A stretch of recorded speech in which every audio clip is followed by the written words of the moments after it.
What's up, YouTubers? This is your boy, Big Metroid Fan 12, coming to you with another video game review. And in this review, I'm going to talk about the game Tails Adventures, which was released on the Sega Game Gear by Sega in Aspect.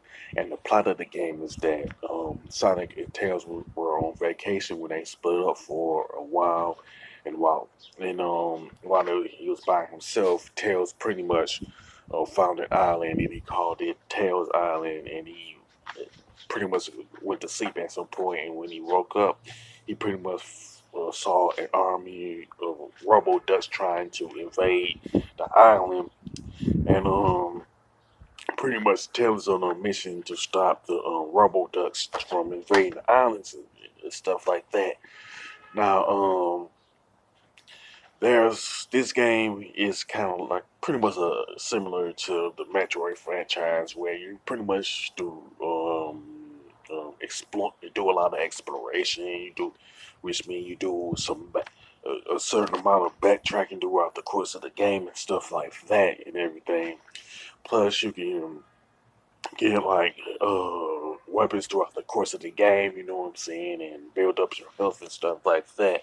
So it's pretty similar to Metroid in that aspect. And pretty much there's like several sections that Tails go through the course of the game, like Polo Island, volcanic tunnels, like Rocky and other sections like that. And in some of the areas that you explore, you pretty much go back like a second time through. You know what I'm saying? So this is where Tales of Adventures is really like similar to Metroid and stuff like that. You know what I'm saying? You pretty much start off with a regular bomb and stuff like that, but you can get other weapons like large bombs, remote bombs, napalm bombs, and other stuff like that. And Tails pretty much can get different items like speed boost, power gloves, a hammer, and a helmet, stuff like that.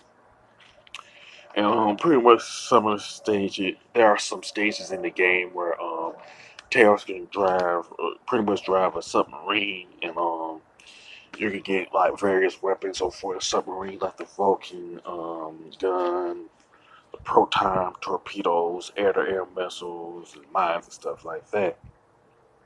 And Tails' health is pretty much represented by rings, and it's pretty much it has the number 10 right beside it and stuff like that.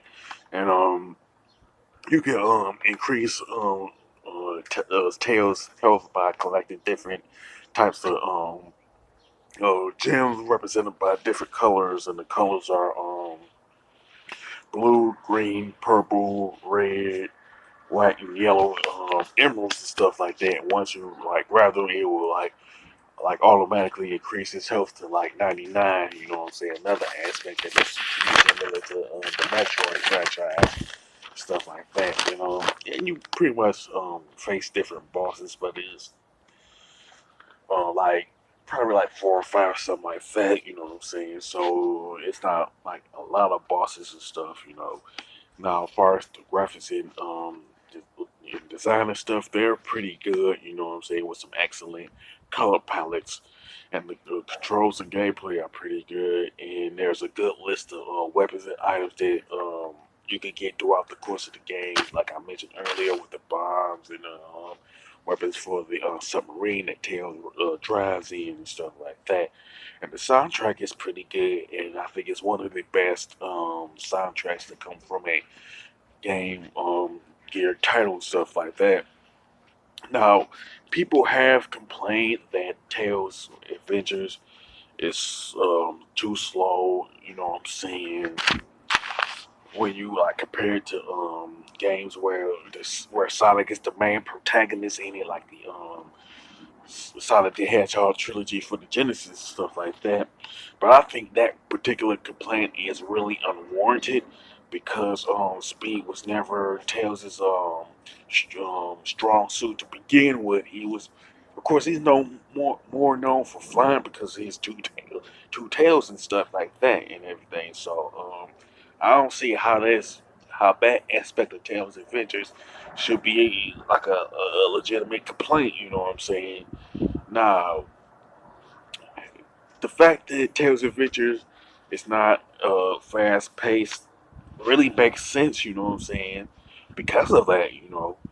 And Sega wanted specifically to put emphasis on Tales of strong suit, one of which is the main of which is flying and stuff like that. So they also want to give him some weapons on top of it, you know. Now I'll be honest, more people could have played Tales of Adventures if it was released on the second Genesis, along with um along with it being released on the second Game Gear and stuff like that. You know what I'm saying? And I definitely recommend Tales of Adventures for anybody who is a fan of the Sonic franchise and stuff like that. You know what I'm saying? Because it's a pretty good game and stuff. As far as the score, you know what I'm saying, I would definitely give it an 8 out of 10. You know, with that being said, sound off in the comment section about Tales Adventures. Did you get a chance to play it? Do you like it and do you hate it? Whatever the case may be. If you like this video, you can don't hesitate to click the thumbs up button. Don't forget to subscribe and hit that bell notification button. This is your boy Big Metroid Fan 12 signing off.